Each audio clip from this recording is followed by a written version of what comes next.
Welcome to the Explainer. Today, we're going to break down the one mindset that really separates the highest performers from everybody else. And spoiler alert, it's not about beating your rival. It's about conquering the single toughest opponent you will ever face. Let's dive in. All right, so let's just start with a question that gets right to the heart of everything we're talking about. I want you to really think about it for a second. In your job, in sports, in whatever you do, who is your single toughest opponent? Now, if you're picturing some rival or a competitor, I want you to think again. The most challenging, most relentless opposition you will ever face isn't across the field or in another company. Nope, it's right there between your own ears.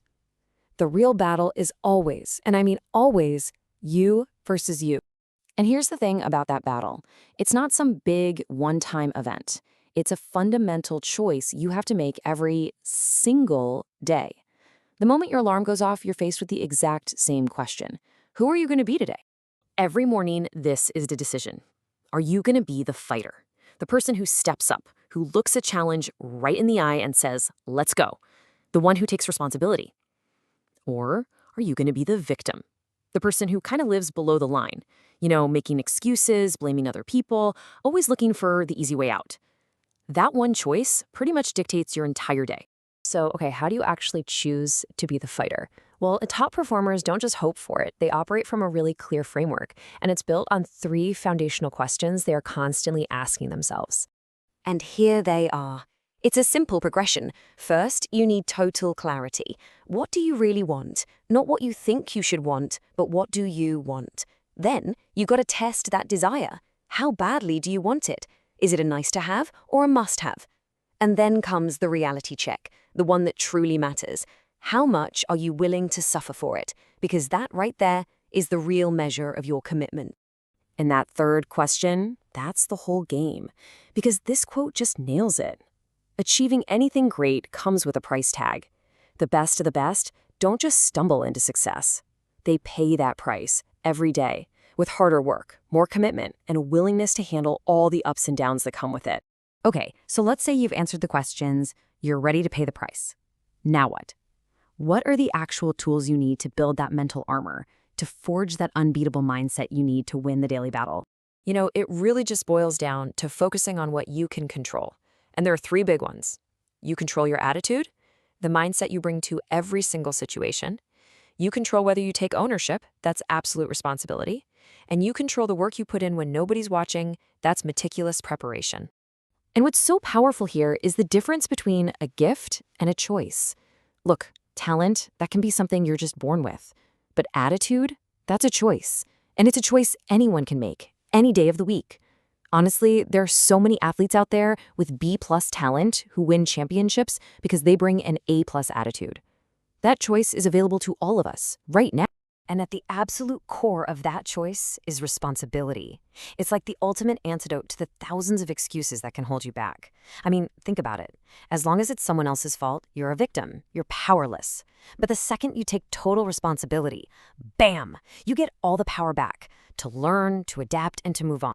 And finally, we've got preparation. Confidence, it isn't some magical thing you just hope for. No way. It's earned. It is the direct result of all the hard work you put in behind the scenes. That deep, real, unshakable belief in yourself, it comes from knowing, without a doubt, that you've done the work. Just look at the Olympic gold medal swimmer Adam Peaty. He is the perfect example.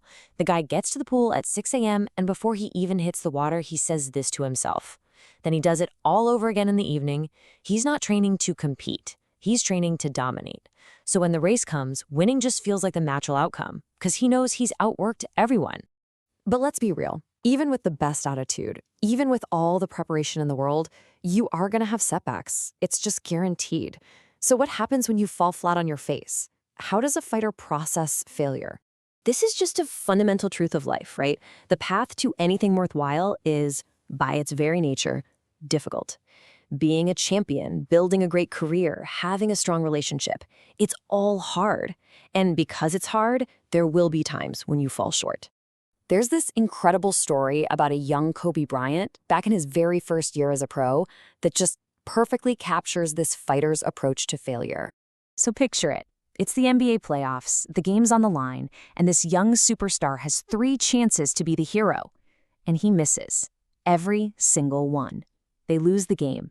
And afterwards, of course, the reporters just swarm him, probably expecting to see him completely devastated. So a reporter asks him something like, "How terrible must you feel?" And Kobe's response? It's just legendary. He says, "What's feeling got to do with it? I was working out why I missed." That one sentence, that's the entire fighter mentality right there. And that's the ultimate takeaway here. For a fighter, a failure isn't just this big emotional storm you have to sit in. It's a data point.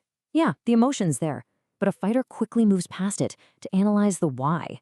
Why did I miss? What can I learn from this? How do I make sure it doesn't happen again? That's how you turn failure into fuel. So it all comes back to this. This isn't a decision you make one time and you're done. It's a commitment you have to renew every single day. The battle of you versus you is always waiting. So tomorrow morning when you wake up, the only question that really matters is, who will you choose to be?